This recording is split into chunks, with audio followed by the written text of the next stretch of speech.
Bismillahirrahmanirrahim. First of all, I would like to thank you to Sir Irfan Saab and Sir Numan Saab, and I would also like to thank to all of you guys for coming here, for listening my presentation. I just want to give you short introduction about myself. I am a student, I am a researcher. I learn and I teach. I always learn and I teach to the others. This is my passion and this is my profession also. The problem is this which we are facing in Pakistan. I went out from Pakistan in different countries for the presentations, for the lectures. We are imbalanced people. This is our main problem. So the talk we'll deliver in front of you guys, the basic agenda will be the balance education. सबसे पहले आज मैं आपके सामने, जैसे कि sir ने बताया, बहुत सारी चीज़ें आप लोगों ने पहले सुनी होंगी। आप सारे यहाँ पे तालिबे इल्म बैठे हैं, तो तालिबे इल्मों से मैं बात करने के लिए पहले आपके लेवल पे जाके आपसे बात करूँगा, फिर उसके बाद मैं अपने टॉपिक पे आऊँगा। जैसे आप सब ने टॉपिक देखा है, सुना है कि how we can get peace in this world, तो मेरी कोशिश ये होगी कि मिनिमम टाइम में मैं मैक्सिमम बात करूँ, और फिर जैसे आखिर में अगर आपके कोई सवाल भी हो तो वो आप मेरे से सवाल भी पूछ सकते हैं जो कि रेलिवेंट टू द टॉपिक हो। अच्छा, अब सबसे पहले जो इल्म का मकसद है वो क्या है? हर एक बंदे को पता है इल्म का मकसद क्या है, आप सब जानते होंगे, और आप सबका जो भी नॉलेज है वो बिल्कुल एक्यूरेट होगा, उस पर मुझे कोई एतराज़ नहीं है। लेकिन चंद बातें जो मैंने अपनी रिसर्च से, अपने तजर्बात से सीखी हैं, वो मैं आपके सामने रखना चाहता हूँ। इल्म का सबसे मेन मकसद क्या है? How to control your desire. इल्म आपको ये बताता है कि आपने अपनी ख्वाहिशात को कंट्रोल कैसे करना है। फॉर एग्जाम्पल, एक बंदा है, उसने रोज़ा रखा पर वो जाहिल था, और उसी के मुकाबले में एक दूसरा बंदा था, वो इल्म वाला था। जो जाहिल था उसे भूख लगी, जैसे उसको भूख लगी उसने 12-1 बजे रोज़ा तोड़ दिया। जो इल्म वाला था उसे भी भूख लगी, उसको भी परेशानी का सामना करना पड़ा, उसे भी गर्मी लगी, उसे भी ये सारे मामला फेस करने पड़े, पर उसने उस रोज़े को तोड़ा नहीं। तो रिसर्च ने ये साबित किया, उससे पूछा गया कि तुमने रोज़े को क्यों तोड़ा, तो उसने ये बताया, पहली बात ये थी कि रोज़ा रमज़ान का रोज़ा था, दूसरी बात ये थी कि रोज़ा अल्लाह का हुक्म था, और तीसरी बात ये थी कि मुझे पता था कि अगर मैं रोज़ा तोड़ूंगा तो इसके लिए मुझे क्या नुकसान उठाना पड़ेगा, मुझे 60 रोज़े रखने पड़ेंगे, तो लिहाजा उसकी ख्वाहिश होने के बावजूद वो रोज़ा तोड़ ना सका। इसी तरह फॉर एग्जाम्पल, कोई इंसान आपको बुरा भला कहता है, आप पे तनकीद करता है, आपको बेजा ऐसे मुकाम पे लाकर खड़ा कर देता है, या ऐसी चीज़ें आप पे डाल देता है जो आपने की नहीं है, तो फिर वहाँ पे आप क्या करेंगे? वहाँ पे आपने सब्र करना है, वहाँ पे आपका पेशेंस जो है वो आपका नॉलेज आपको बताएगा। कुरान ने इसे कैसे कहा कि कुल हल यस्तविल्लज़ीना यअलमून वल्लज़ीना ला यअलमून, क्या जानने वाले और ना जानने वाले बराबर हैं? जब कुरान ने कह दिया कि जानने वाले और ना जानने वाले बराबर नहीं हो सकते, तो फिर हमने कैसे उनको बराबर कर दिया? तो नंबर 1 चीज़। नंबर 2, ये क्या करता है? आपको बताता है difference between good and bad. दूसरा काम है इल्म का, वो आपको बताता है कि गलत और सही में फ़र्क क्या है। अब गलत और सही क्या होता है? हमने गलत और सही को ये समझ लिया कि जो हमें नजर आ रहा है, जो हमारी ऐनक से हमें नजर आ रहा है वही सही है, और जो दूसरे की ऐनक से कोई हमें दिखाने की कोशिश कर रहा है वो गलत है। इल्म हमें यह बताता है कि देखो 2 रास्ते हैं, एक हक का रास्ता है और एक बातिल का रास्ता है। हक का रास्ता क्या है? हक का रास्ता यह है कि आपको जहां जो चीज़ सही नजर आए आप उसके साथ खड़े हो जाएं, आप उसका साथ दें, बजाय ये कि आप उसको छुपाते रहें। और बातिल का रास्ता क्या है?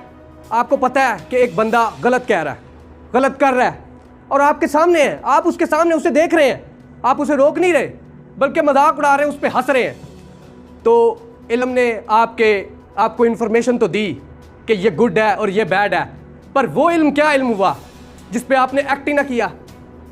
आपको बात समझ आ रही है? इस तरीके से अगर देखा जाए तो इब्लीस के पास तो बहुत ज़्यादा नॉलेज था, लेकिन उसको मरदूद क्यों करार दे दिया गया? इसलिए कि उसने हज़रत आदम अलैहिस्सलाम को सजदा नहीं किया था। सिर्फ एक वजह से, उसकी बाकी भी तो काफ़ी सारी नेकियां थी, ज़मीन और आसमान के दरमियान कोई ऐसी जगह नहीं, कोई ऐसा मुकाम नहीं जहाँ उसने सजदा ना किया हो। फिर तो मकसद यह हुआ वहाँ पे भी इल्म जो था उसको अहमियत दी गई। अब नंबर 3, एडवांटेजेस ऑफ नॉलेज क्या है, इल्म के फ़ायदे क्या हैं? इल्म कहता है कि देखो अगर कोई बंदा मुझे हासिल करेगा तो मैं उसको क्या फ़ायदे दूंगा? वो कहता है इज़्ज़त दूंगा, दौलत दूंगा, नाम दूंगा, शोहरत दूंगा, हर वो चीज़ जिसकी तू डिमांड कर रहा है तुझे दुनिया में भी दूंगा और आखिरत में भी तुझे सुरखरू करूंगा। और इसके नताइज क्या होंगे अगर आपने इसको ना हासिल किया? वो बताता है कि ज़िल्लत और रुसवाई तुम्हारा मुकद्दर होगी, और उससे भी बढ़कर तुम जहां पहुंचोगे तुम्हारे पहुंचने से पहले तुम्हारे नाम के डंके पहले ही बज चुके होंगे कि तुम जाहिल हो। और उससे भी बढ़कर अगर तुमने मुझे ठुकराया तो याद रखना दुनिया की हर चौखट से तुम्हें ठुकरा दिया जाएगा। अच्छा, यहां तक ये इसके 3 मैंने आपको बता दिए फवाइद। अब है जी एक इल्म, एक गुलाम, इल्म और गुलाम। एक गुलाम आता है इल्म के पास, उसे कहता है कि मैं इल्म हासिल करना चाहता हूं, लेकिन वो गुलाम है। इल्म उसे कहता है तू मुझे हासिल नहीं कर सकता। वो कहता है नहीं, आई वॉन्ट टू गेट। वो कहता है तेरे अंदर इतनी सलाहियत नहीं है। वो कहता है कैसे सलाहियत नहीं है? कुरान तो ये कहता है कि एवरीबॉडी इज इक्वल, तो मैं भी इक्वल हूँ। इन्नमल मुमिनूना इख्वा, मुसलमान का भाई है, मैं भी मुसलमान हूँ। लेकिन वो है क्या? बेसिकली गुलाम है। तो इल्म उसे कहता है देखो, वो कहता है चलो ये बताओ वजह क्या, कि मैं क्यों हासिल नहीं कर सकता। उसे वजह बता देता हूँ। वजह ये है कि अगर तूने मुझे हासिल कर भी लिया ना, मैं तो एक खजाना हूँ, मैं तो एक राज हूँ, अगर तूने इसको हासिल कर भी लिया तो ये तुझे कोई नफा नहीं देगा। वो कहता है क्यों नफा नहीं देगा? वो कहता है इल्म उसे कहता है इसलिए कि तू गुलाम है और तुझे मौत से डर लगता है, ठीक है। और वो फिर कहता है, इसरार करता है, चलो मुझे बताओ तो सही आखिर वजह क्या है। तो इल्म उसे ये कहता है कि वजह ये है कि अगर तुझे मैंने वो राज बता दिए तो जैसे ही तू वो बादशाहों वाली बातें करने लगेगा, वो गुफ्तगू करने लगेगा जो दुनिया को समझ नहीं आएगी, तो वो सबसे पहले कोशिश क्या करेंगे? सबसे पहले वो कोशिश करेंगे कि तेरी इस गर्दन को कुचल दे। अगर वो ना कुचल सके तो फिर वो दूसरा काम करेंगे।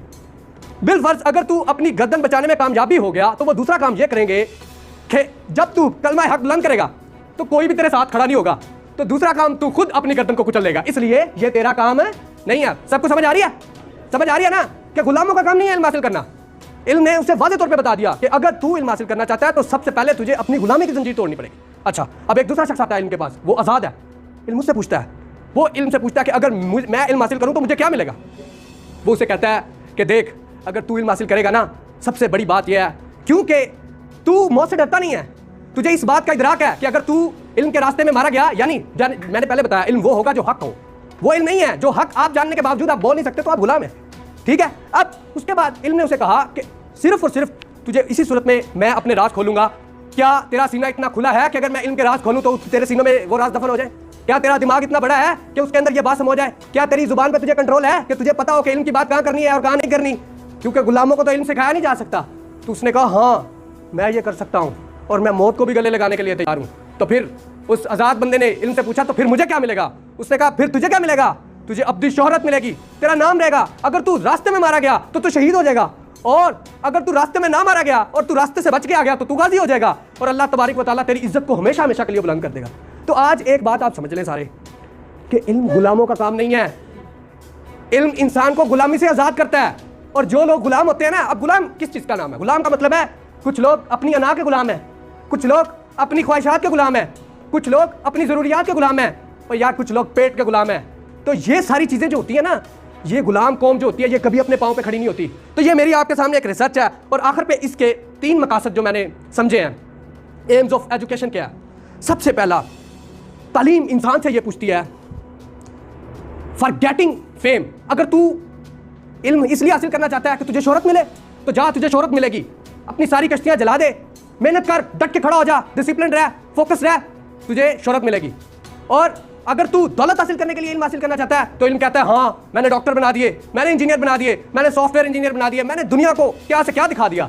तू अगर ये बनना चाहता है तो मैं तेरे साथ खड़ा हूँ, बस तूने इरादा करना है, और जैसे ही तू इरादा करेगा तुझे इसमें कामयाबी मिल जाएगी। लेकिन आखिरी मकसद है फॉर गेटिंग विल ऑफ अल्लाह, और इल्म का आखिरी मकसद है जिसे पीक समझता हूँ मैं अपने मुताबिक, कि अगर कोई इंसान इसलिए इल्म हासिल करता है कि वो अल्लाह की रज़ा को हासिल करना चाहता है, तो इल्म उसे क्या कहता है? फिर तुझे दौलत भी मिल जाएगी और शोहरत भी मिल जाएगी। अब ये आप पे डिपेंड करता है। आप सारे स्टूडेंट बैठे हैं यहाँ पे, माशाल्लाह आप लोगों ने मुझे अपना वक्त दिया, बड़ा कीमती वक्त दिया, और मैं यहाँ पे वैसे लंबी लंबी तकरीरें करने नहीं आया, और अल्हम्दुलिल्लाह मैं मुल्क से बाहर भी जाके जो मैंने स्पीच किया उसका एक कंस्ट्रक्टिव व्यू रहा है हमेशा।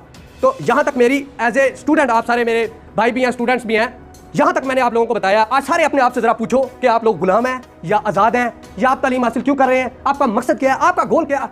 उसके बाद अब हमारा टॉपिक शुरू होता है, how we can get peace in this world. यहाँ तक सब क्लियर है? यार थोड़ा एक्टिव होकर बोलो यार, एक माइक नहीं है, मुझे कितना ऊंचा बोलना पड़ रहा है। शुक्रिया। आज का जो टॉपिक है how we can get peace in this world, अब मैं इसकी तरफ आता हूँ। देखो जी, सबसे पहले पीस पे आने से पहले मुझे ये आपको बताना पड़ेगा कि इंसान की तारीफ क्या है। इंसान की तारीफ उसे अशरफुल मखलूकात कहा गया, ये आपने सुना, बचपन से लेकर अब तक सुनते ही आ रहे हो, ठीक है। लेकिन आज मैं आपको इसकी थोड़ी सी डिफरेंट तारीफ आपके सामने रखूंगा। इंसान की तारीफ ये है कि वो खताकार है, वो भूल जाने वाला है, और सबसे बढ़कर उसके अंदर अल्लाह तबारिक व तआला ने एक कमी रखी है। आप यहाँ पे जितने लोग बैठे हैं सारे, मुझ समेत, हम सब में कमियां हैं, ठीक है, और वो कमी हमसे छुपा दी गई है। उस कमी को हमसे छुपा के कहा गया कि उस कमी को तलाश करो। किसी के अंदर माल की कमी रख दी, किसी के अंदर सेहत की कमी रख दी, किसी को औलाद नहीं दी, किसी के अंदर औलाद की कमी रख दी, ठीक हो गया, और किसी से सुकून छीन लिया, और हमारा तो टॉपिक ही सुकून है, समझ रहे हैं ना। अच्छा, अब उसके बाद इंसान की अहमियत, दूसरा सवाल यह है कि इंसान की क्या अहमियत है। अच्छा चलो यार देखो, आपने एक बड़ी मशहूर बात सुनी कि कोई बंदा कहता है जी मैं फैक्ट्री में काम करता हूँ, तो वो टाइलों का मैन्युफैक्चरर हो गया। एक बंदा कहता है जी मैं इंजीनियर हूँ, मैं गाड़ियाँ बनाता हूँ, वो गाड़ियों का इंजीनियर हो गया। एक बंदा कहता है जी मैं मोबाइल बनाता हूँ, वो मोबाइल का इंजीनियर हो गया। एक ने कहा जी मैं सॉफ्टवेयर का इंजीनियर हो गया। ठीक हो गया। तो इंसान क्या है? दुनिया की सबसे अहम तरीन चीज, सबसे अहम तरीन प्रोडक्ट इंसान है। सही है? आप जिस जगह पे बैठे हैं यहाँ पे इंसानों की तख्लीक होती है, यहाँ पे आप इंसान बनने के लिए आए हैं। सही है? अब हमारा सवाल यह है कि दुनिया की सबसे अहम तरीन मखलूक और सबसे अहम तरीन प्रोडक्ट, उसे इतने सस्ते दामों में अगर कोई कहेगा इसे ट्रेन कर दो, कैसे? ये मेंटली भी स्ट्रांग हो, फिजिकली भी स्ट्रांग हो, है फाइनेंशियली भी स्ट्रांग हो, स्पिरिचुअली भी स्ट्रांग हो, पर उसके दाम बड़े थोड़े लगे, तो फिर वो क्या होगा? वो कहते हैं ना नीम हकीम और खतरा है जान। तो फिर यही होगा ना जो हो रहा है हमारे मुल्क में। ठीक हो गया। अब kinds of people, kinds of man, मैंने अब इसको थोड़ा आसान करने के लिए, क्योंकि पीस इतना बड़ा टॉपिक है, 30 मिनट या 40 मिनट में ये कवर नहीं हो सकता। लोगों ने इस पे हजारों किताबें लिखी हैं। इंसानों को कैटेगराइज कर लिया। आप समझे कि हमारे पास 3 किस्म के इंसान हैं। पहला फर्स्ट क्लास, दूसरा मिडिल क्लास और तीसरा लोअर क्लास। फर्स्ट क्लास के पास क्या है? उसके पास भी हमने 4 या 5 बेसिक चीजें स्पेसिफाइड कर ली। वैसे तो बहुत कुछ है। नंबर 1, उसके पास एजुकेशन अच्छी, उसके पास जो फर्स्ट क्लास है, प्रोफेशन उसके पास, माल उसके पास, हेल्थ उसके पास, पावर उसके पास, लग्जरीज, होम उसके पास, सबसे बढ़कर हाई रिजर्व उसके पास। ये है वो जो अशराफिया, इनके पास सारी चीजें मौजूद हैं। उसके बाद हम आते हैं नीचे, मिडिल क्लास। इनके पास क्या है? मेरे ख्याल से जो कुरान ने बताया अब तक और जितनी रिसर्च की उसके मुताबिक जो मिडिल क्लास लोग होते हैं वो दुनिया के बेस्ट लोग हैं। ठीक है। अब इनके पास क्या है? जो अशराफिया के पास इल्म था इनके पास थोड़ा सा कम है। ठीक हो गया। जो अशराफिया के पास इक़्तिदार था इनके पास थोड़ा सा कम है। जो अशराफिया के पास माल था वो थोड़ा सा कम है। जो इनका घर है वो ऐसा है जो स्टैंडर्ड है, जिसे इकोनॉमी क्लास हम कहते हैं। ठीक है। और उसके बाद हम जब मजीद नीचे आते हैं तो इनके पास जो रिजर्व हैं वो 50-50 है, कभी आते हैं कभी चले जाते हैं, कभी आते हैं कभी चले जाते हैं, यही सिलसिला चलता रहता है। उसके बाद जो लास्ट कैटेगराइजेशन के अंदर लास्ट पर्सन है लोअर क्लास, या हम इसे कहते हैं पुअर क्लास। उसके पास क्या है? उसके क्या मसाइल हैं? Education, no education, power, no power, home, no home, shelter, no shelter, reserve, no reserve, zero reserve. ठीक हो गया। लेकिन इन तीनों लोगों को अगर आप देखें, ये हमारे माशरे का हिस्सा है, हम सब इस माशरे का हिस्सा है। एक चीज कॉमन है इन सारे लोगों के अंदर। आप इनकी जुबान से एक बात सुनेंगे, ये कहेंगे, सारे लोग ये कहेंगे यार सुकून नहीं है। ऐसे ही है, किसी अमीर के पास जाके बैठ लो, वो कहता है यार सुकून नहीं है। वो कहता है आपके पास इतने पैसे हैं, वो कहता है यार क्या करूं, फलां खर्चे हैं, बच्चा बीमार है, बीवी बीमार है, सुकून नहीं है। गरीब के पास आ जाओ, मिडिल क्लास के पास आ जाओ, उससे पूछो, वो कहता है यार क्या करूं, जितने कमाए वो दवाई पे दे दिए हैं, पैसे कोई नहीं है, क्या करूं। वो भी रोता है, सुकून कोई नहीं है। और आखिरी है, उस बेचारे को तो सुकून मिलना ही कहां से है? जिसके पास ना एजुकेशन है, ना कोई इक़्तिदार है, ना इख्तियार है, ना रिजर्व है, उसको कहां से सुकून मिलना है? उसके पास तो सुकून नाम की चीज़ बिल्कुल भी नहीं होगी। अच्छा, अब यहां तक सारे क्लियर हैं? उसके बाद अब मैं आ रहा हूं अपने लास्ट मराहिल की तरफ। सुकून किस तरह मिलेगा और सुकून के सोर्सेज क्या होंगे? वो एक शायर ने कहा था, मोहसिन गरीब लोग भी तिनकों का ढेर हैं, मलबे में दब गए कभी पानी में बह गए। ठीक है। तो सुकून जो है दरअसल वो peace of mind, peace of heart और पीस ऑफ सोल, ये 3 चीजें अगर मिलेंगी आपको तो फिर आपको सुकून मिलेगा। अब पीस ऑफ माइंड आपको कैसे मिलेगा? अगर आप अच्छी किताबें पढ़ेंगे। अब क्योंकि सारे मुसलमान बैठे ना, आप सारे मुसलमान है ना, तो हमने अपनी गाइडेंस कहीं से लेनी है, हमारा सोर्स कुरान और हदीस ही होगा ना। तो अल्लाह ने कुरान में ये कहा कि आपने अगर सुकून हासिल करना है, अला बिज़िक्रिल्लाह तत्मइनुल कुलूब, और दिलों को सुकून तो अल्लाह की याद से ही मिलेगा। ठीक हो गया। हमने अब उस वाय से आना है। अगर आप पीस ऑफ माइंड चाहते हैं तो आप अच्छी किताबें पढ़ें, कुरान मजीद को पढ़ें, उसके तर्जमे को पढ़ें, उसको समझने की कोशिश करें, उस पर एक्ट अपॉन करने की कोशिश करें। ये आपकी मेंटल फिटनेस के लिए बहुत ज़्यादा अहम रोल प्ले करेगा। और उसके बाद दूसरा पीस ऑफ हार्ट आपको कैसे मिलेगा? आप जो भी अमल करें उस इखलास के साथ करें, उसमें दिखावा ना हो, उसमें मैं ना हो, उसमें वाह के लिए ना किया हो, उसके अंदर आप लोगों के अंदर अपना फेम हासिल करने के लिए ना करें उसको, बल्कि उसको इसलिए करें कि आप जो अमल कर रहे हैं वो फ़कत अल्लाह के लिए अगर आप करेंगे तो आपको दिली सुकून मिलेगा। और आखिरी बात, इसके अंदर आपको रूह का सुकून कैसे मिलेगा? रूह का सुकून आपको इस तरह से मिलेगा, अपने लिए तो सारे जीते हैं ना, सारे जीते ना अपने लिए, दुनिया के अंदर हर कोई अपने लिए जीता है। तो रूह का सुकून हासिल करने के लिए आपको जो सबसे पहला काम करना पड़ेगा, आपको कोशिश करनी पड़ेगी अपने पैराडाइम से अपनी खुदगर्जी की चादर उतार के लोगों के लिए जीना पड़ेगा। वो कैसे आप जी सकेंगे? मैं ये नहीं कहता कि आपकी जेब में 1000 रुपये तो 1000 रुपये निकाल के लोगों को दे दो, आपने बड़ा अच्छा काम किया। आपकी जेब में 1000 रुपये है ना, कोई जरूरतमंद आपके पास आ जाए तो आप उसे 50 ही दे दें, तो आपने अपने हिस्से का काम कर लिया। ठीक हो गया। तो इंसान को जिंदगी में सुकून हमेशा रूहानी तौर पे उस वक्त हासिल होता है जब वो लोगों की बेलौस मदद करता है, जिनसे उसे कोई तवक्को नहीं है। अब वो कुछ भी हो सकते हैं। माशरे के कितने ऐसे लोग हैं जो आप जहां पे खड़े हैं वो आपसे नीचे लेवल पे जिंदगी को जी रहे हैं, अगर आप उन लोगों के बारे में सोचेंगे तो अल्लाह तबारक व तआला आपको रूहानी तौर पे भी सुकून अता फरमाएगा। और फिर क्या होगा, अब आखिरी इसके अंदर पाकिस्तान के अंदर यूथ इसकी परसेंटेज क्या है। मैंने दुनिया के 5 बड़े मुल्कों की आपके सामने रिसर्च रखनी है। चाइना दुनिया के अंदर आबादी के लिहाज से सबसे बड़ा मुल्क है और वहाँ पे यूथ 16% है, सिर्फ 16%। यूके डेवलप कंट्री है, इसके अंदर 18% यूथ है। और यूएसए उसके पास सिर्फ और सिर्फ 21% यूथ है। और कनाडा उसके पास 16% यूथ है। पाकिस्तान दुनिया की वाहिद ऐसी कंट्री है जिसके पास 64% यूथ है। कितने? 64% यूथ। अब आप उसका हिस्सा हैं। Today's student is tomorrow's teacher, today's son is tomorrow's leader and today's son is tomorrow's father. ठीक है, अब आप लोगों ने डिसाइड करना है अपने गोल को बेहतर करते हुए, अपने गोल को रेक्टिफाई करते हुए, रिकग्नाइज करते हुए कि आपने जिंदगी में क्या करना है। अगर आप इन सारी चीज़ों पे इत्तेफाक करेंगे, पीस ऑफ माइंड के लिए आपको अपने आप को हमेशा तैयार रखना है। ये आपका सॉफ्टवेयर है, अगर किसी इंसान का सॉफ्टवेयर खराब हो जाए तो समझ लो वो किसी काम का नहीं है, चाहे वो बेशक कितना भी आपको सीन नजर आ रहा हो। और इसी तरह पीस ऑफ हार्ट के लिए ये भी आपके सॉफ्टवेयर का हिस्सा है, अगर ये खराब हो जाए तो फिर भी किसी काम का नहीं है इंसान। और आखिर में जो उसकी पीस ऑफ सोल है वो भी उस वक्त डिस्टर्ब होगी जब आप लोगों के बारे में कुछ और सोचेंगे और अपने बारे में क्राइटेरिया कुछ और रखेंगे। ठीक हो गया। तो जैसे यार मैंने आपको बताया कि पहले मैंने आपको डेफिनेशन बताई और फिर उसके बाद आज़ाद की डेफिनेशन बताई, उस पर मैं एक शेर आपसे कहना भूल गया, वो आपको आखिरी शेर सुना के मेरी स्पीच बस एंड हो गई। अब मैं आपको रिकमेंडेशंस और रिव्यूज़ की तरफ जा रहा हूँ।